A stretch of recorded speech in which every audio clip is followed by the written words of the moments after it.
pasa es que la política se nutre de realidades y muchas veces la gente no entiende que las decisiones políticas no son emocionales, sino racionales y responden también regularmente a una estrategia, ¿no? Y si en esa estrategia a 30, 35 días de las elecciones, un debate puede ser fulminante para cualquier candidato. Entonces, ¿y a qué le temía Gonzalo? Para quien no podía ser fulminante es para quien está en un lejano tercer lugar y que además nosotros no podemos obviar bajo ninguna circunstancia la capacidad de conceptualización, de dicción, articulación y oratoria que tiene el Eso es expresidente. indiscutible, eso es indiscutible. Claro, eso es indiscutible. Entonces, en el caso de Gonzalo, analizándolo estratégicamente en términos políticos, iba hacia un paredón de fusilamiento, ¿no?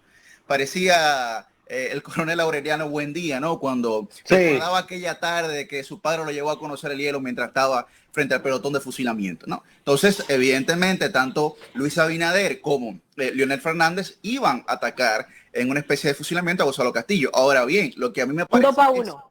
Claro, un 2 para 1, evidentemente. Entonces, lo que a mí me parece también es que nosotros debemos de cuestionarnos es, bueno, tenemos un candidato que tiene un discurso político de cambio, que hace las cosas distintas, que es diferente, pero condiciona su participación a la participación de otro candidato. Bueno, hay una cuestionante bastante fuerte de que realmente es un discurso lo que nos está dando, pero parecería un falso discurso porque no lo aplica, no lo practica. Entonces también eso es una cuestionante que nosotros deberíamos de ver. ¿Cuál?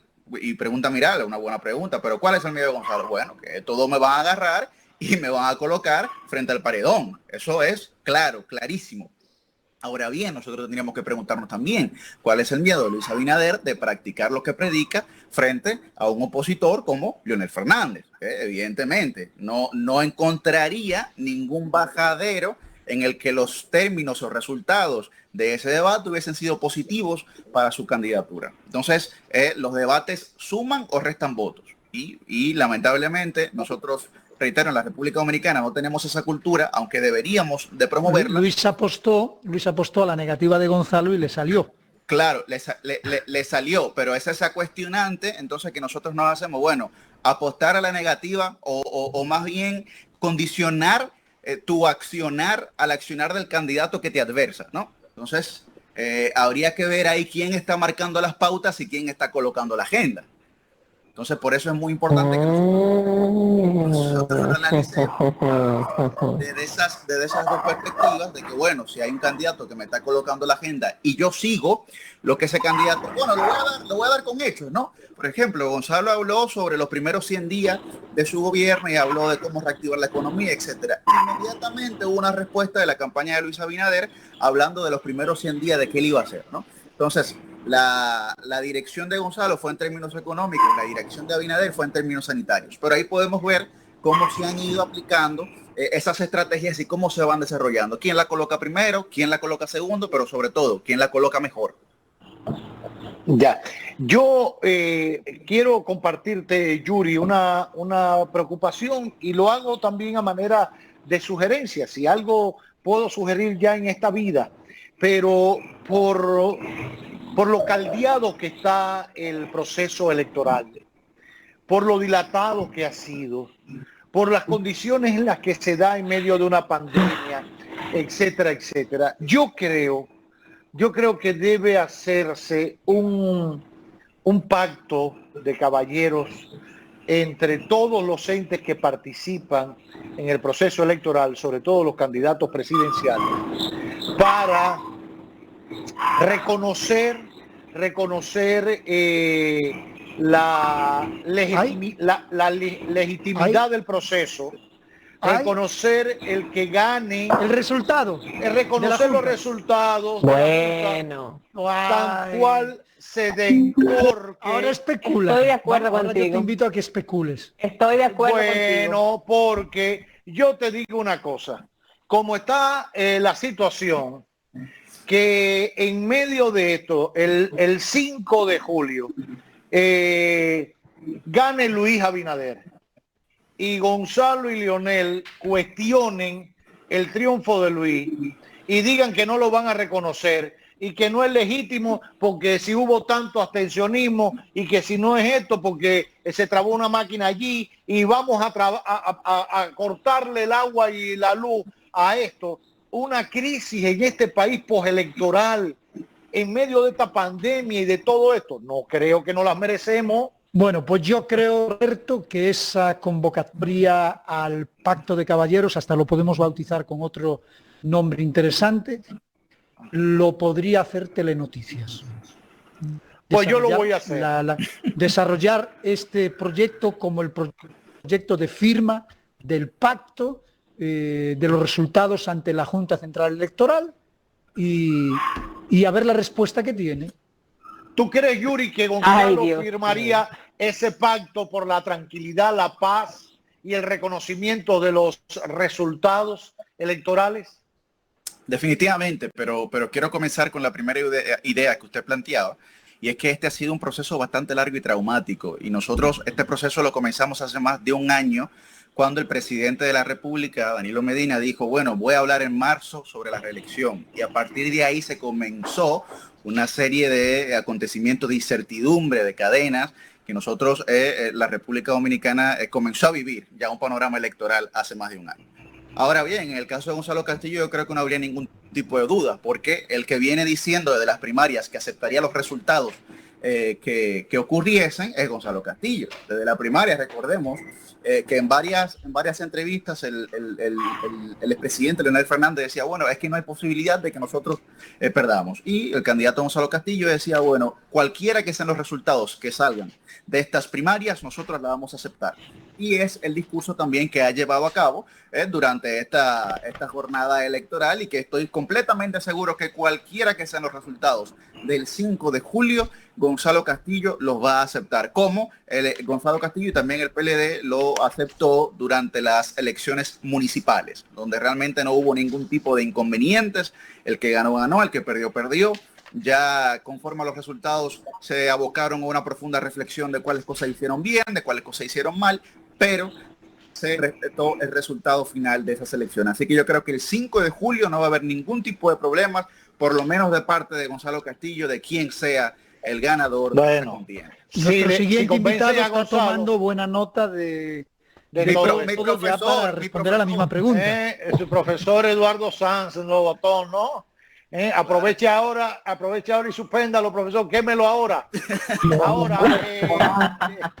Un estudiante excelente. Hace muchos años. Y un gran profesor. Hace muchos años. ¿Y fue bueno o es malo? Porque vaya ahora, se la está luciendo. Hable claro ahora, profesor. No, un excelente estudiante. Un poco confundido ahora, pero un gran profesor.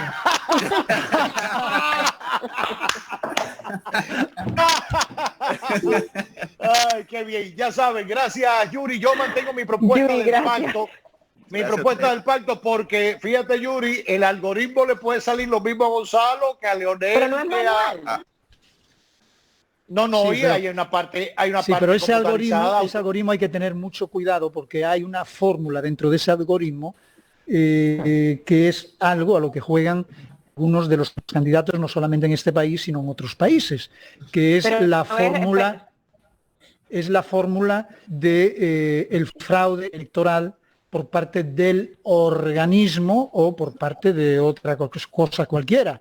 Entonces eso se suele trabajar desde antes del día de las elecciones. Empieza a sembrar de alguna manera esa incertidumbre o esa semilla del fraude electoral, venga de donde venga, ojo, de la organización de las elecciones, en este caso la Junta Central Electoral, o desde la trampa o el truco por parte de otro de los partidos. Y eso se deja ahí. Si el resultado no es conveniente, se resucita el tema del fraude después de las elecciones, y como ya venía siendo hablando, pues ya estaba en la palestra pública, ya se había generado ese debate, entonces eso cuaja de alguna manera. Por eso también digo que no esperemos, esperemos de aquí al día 5 de las elecciones a que se ponga sobre la mesa, habrá que ver quién es el que lo pone, el tema del fraude electoral, por si acaso es necesario jalar de él después de las elecciones.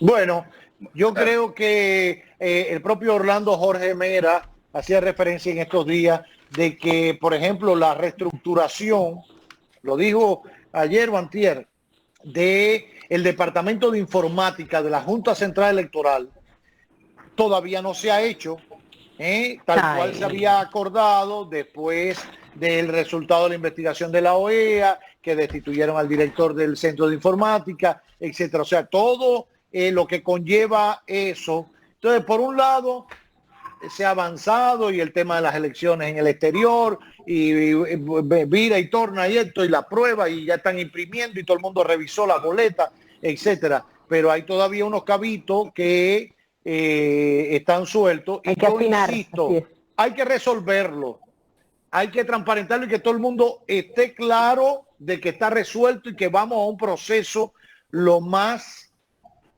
transparente, lo más organizado posible, de que nadie vaya después de decir un argumento. No, la gente no entró a este colegio porque no había mascarilla o porque no había gel desinfectante en la puerta, porque ya usted sabe, no, porque no llegaron a tiempo. Todo está para que llegue a tiempo, porque la pandemia no va a llegar el día 3 de julio aquí. Llevamos 80 y pico días con esto.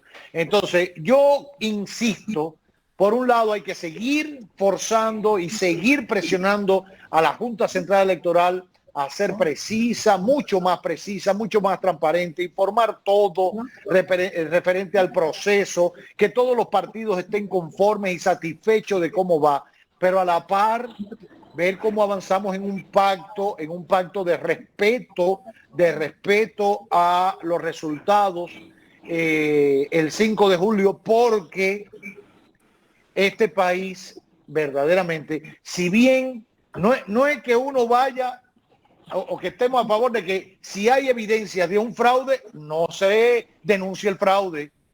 No. El fraude hay que denunciarlo de todo a todo. El pacto no es para tragarnos un fraude.